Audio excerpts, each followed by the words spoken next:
सिवान के छपिया से नरेंद्र भगत की पत्नी चुनावी मैदान में है और मुखिया हेतु जोर आजमाइश भी कर रही हैं। इस परिवर्तन के बहार में जनता किसे मुखिया बनाना चाहती है ये अभी कहना जल्दबाजी होगी, लेकिन लोग नरेंद्र कुमार के चुनावी मैनिफेस्टो से काफी प्रभावित हैं और जनता का समर्थन लगातार बढ़ता ही जा रहा है। देखिए एक्सक्लूसिव खबर। मुखिया पद के लिए लड़ाई लड़ने के लिए आपने मन में ठाना, ये इसके लिए बहुत बहुत बधाई आपको भी। उद्देश्य क्या रहा आपका इस राजनीति के क्षेत्र में आने का या फिर चुनाव लड़ने का? देखिए, बिल्कुल सही बात है, उद्देश्य तो होता ही है।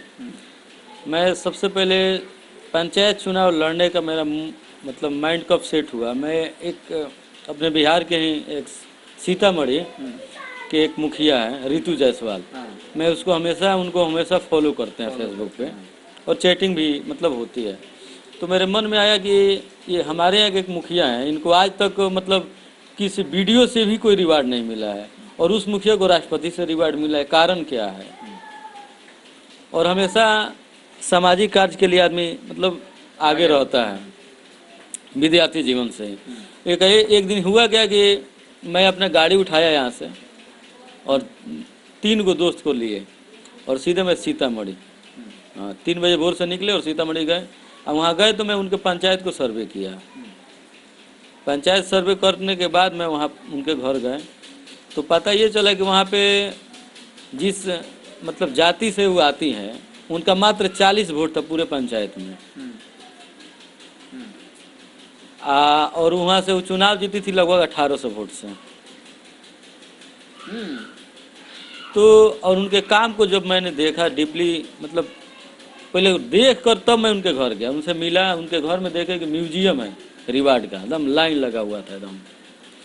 तो फिर बातचीत करके उस दिन मेरे मन में आया यार कि और एक वो शायद IAS की मतलब पत्नी भी है। तो हम बोले कि इतना मतलब ऐशो आराम की ज़िंदगी छोड़कर आके सेवा कर रही हैं और इतना पिछड़ा जगह पे इतना लेवल को उठाई अपने पंचायत को। हमारा पंचायत तो बेहतर है यहाँ से, मैंने आज ही बेहतर है, बहुत काम किया तभी मेरा बेहतर है। तो अगर हम लोग आते हैं तो और भी किया जा सकता है। तब जब मैं रास्ते में लौट रहा था तो मेरे मन में आया कि अब हमको चुनाव लड़ना चाहिए, कुछ करना चाहिए। तब हमने थाना और पंचायत में। कमियां क्या देखते हैं आप अपनी पंचायत में? कमियां सर, सबसे पहले तो मैंने देखा भ्रष्टाचार। मैंने काम हुआ है, मतलब पंचायत में काम हुआ, ऐसी बात नहीं है, लेकिन एक भी काम बिना भ्रष्टाचार का नहीं हुआ है। अभी नल जल को ले लीजिए, अभी मैंने आदरणीय मुख्यमंत्री जी का सबसे महत्वाकांक्षी योजना है अगले 20 सालों के लिए बेहतर पानी की व्यवस्था, पेयजल की व्यवस्था के लिए उन्होंने जो नल जल का योजना बनाया है, मतलब जिसका जितना तारीफ किया जाए कम है। लेकिन हमारे मुखिया जी इस योजना को लगभग 14 वार्ड है मेरे, अभी तो 2 कट गया है, 14 वार्ड में मुश्किल से 4 से 5 वार्ड में पानी बेहतर चल रहा है, बाकी सब जगह वही है। कहीं कहीं तो अभी आपको हमारे यहाँ 2 नंबर वार्ड है, वहाँ है ही नहीं, कुछ भी नहीं। सड़कों की हालत बदतर है, सड़कों का हालत है, नाला की व्यवस्था ये हुआ है कि लगभग नाला कागज पे ही बना हुआ है। हाँ, बहुत सारा नाला है कि केवल रिपेयरिंग करके उसका पैसा उठाएगा। माने देखा जाए तो कमियां तो खैर अनगिनत है। जी जी, जनता यहाँ की जागरूक जनता समझ भी रही है, देख भी रही है। कई ऐसे प्रत्याशी हैं जो यहाँ चुनावी मैदान में, लोग आप ही को विकल्प के रूप में क्यों चुने? देखिए, हमको विकल्प में देखने का मतलब ये है कि जो पिछले चुनाव जितने लोग लड़े हुए थे, जितना अगर ये मेरे पंचायत में लूट हुई है, अगर उसका दोषी वर्तमान मुखिया हैं तो मैं उनसे कम दोषी उन लोग को भी नहीं मानता हूँ। अगर वे लोग पंचायत में जैसे चुनाव लड़े, अगर चुनाव का भाई इतना कम से कम मान के चलिए किसी उम्मीदवार को 500 वोट मिला तो 500 लोगों का तो मुखिया है ना। अगर मात्र 500 लोगों के लिए ही काम किया होता, 600 लोगों के लिए ही काम किया होता, हाँ 600 जैसे मान के चलिए कोई उम्मीदवार है, बहुत सारे हमारे यहाँ थे कि जिनको 600, किसी को 500, किसी को 400 पिछली बार चुनाव मिला था। तो वे लोग उतना लोग का तो लोग उनको मुखिया माना तभी तो उनको वोट दिया। तो वे लोग उतने लोगों के लिए ही अगर काम किया होता तो इतनी बड़ी लूट हमारे पंचायत में नहीं होती। हाँ, चाहे इनसे प्रश्न किए होते, पूछे होते। अभी एक दिन हम मतलब बात हो रही थी तो एगो मतलब मुखिया बता रहे जो पिछली बार चुनाव लड़े थे, वो बता रहे हैं कि विपक्ष में कोई पावर नहीं होता है तो हम लोग क्या करें। बिल्कुल पावर नहीं होती है, लेकिन 600 लोगों के पास आपका पावर है ना। 600 लोग जो आपको मुखिया माना, उतना तो लोगों का पावर है आपके पास। कुछ आप लोग बता रहे थे कि मुखिया जी उन लोगों का काम नहीं करते हैं जो उनके वोटर नहीं होते हैं। जैसे वो छपिया मुस्लिम टोले की बात कर ली जाए, आज तक उन लोगों को जाने का रास्ता नहीं बन पाया, सड़कों की व्यवस्था नहीं है, दुर्गति है, क्या कहेंगे?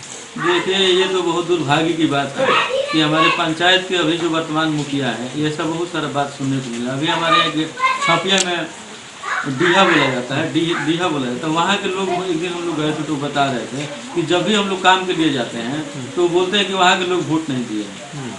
कभी यहाँ अपने मुस्लिम बस्ती वहाँ के लोग जाते हैं तो बोलते हैं यहाँ के लोग मतलब हम वोट हमको नहीं दिए हैं। तो कहने का मतलब अगर ये तो मतलब उनका अज्ञानता है। वे मुखिया तो पूरे छपिया पंचायत के हैं, न कि किसी विशेष वोटर का है या विशेष जाति के है या ये, तो ये उनका मेरे हिसाब से अज्ञानता है उनका, ऐसा नहीं होना चाहिए। अगर देखिए, मैं आज गांधी जयंती के अवसर पे मैं अपना मैनिफेस्टो लाया हूँ पंचायत के लिए कि मैं पंचायत में क्या करने वाली, मैं जनता से भी मैं मतलब विजिट कर रहा हूँ तो बोल रहा हूँ कि भाई आपके मन में भी चाहे आपका भी मतलब मुद्दा होना चाहिए कि आप इस बार जो वोट कर रहे हैं किस लिए वोट कर रहे हैं।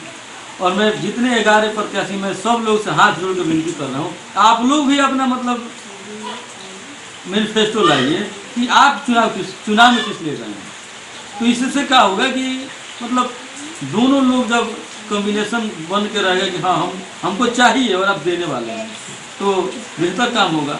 तो मैं अपना बहुत बहुत जल्द चुनाव होने वाला है। यही अपील करूंगा कि आप लोग इस बार मुद्दा पे वोट करें और मेरा स्लोगन है कि भ्रष्टाचार मुक्त पंचायत बनाएं। तो हमारे मुद्दा को और हमारे अथी को साथ दीजिए कि छपिया पंचायत को भ्रष्टाचार मुक्त पंचायत बनाया जाए। ठीक, तो अपना नाम बता दीजिए। जी, मैं नरेंद्र कुमार, चुनाव से बैगन छाप।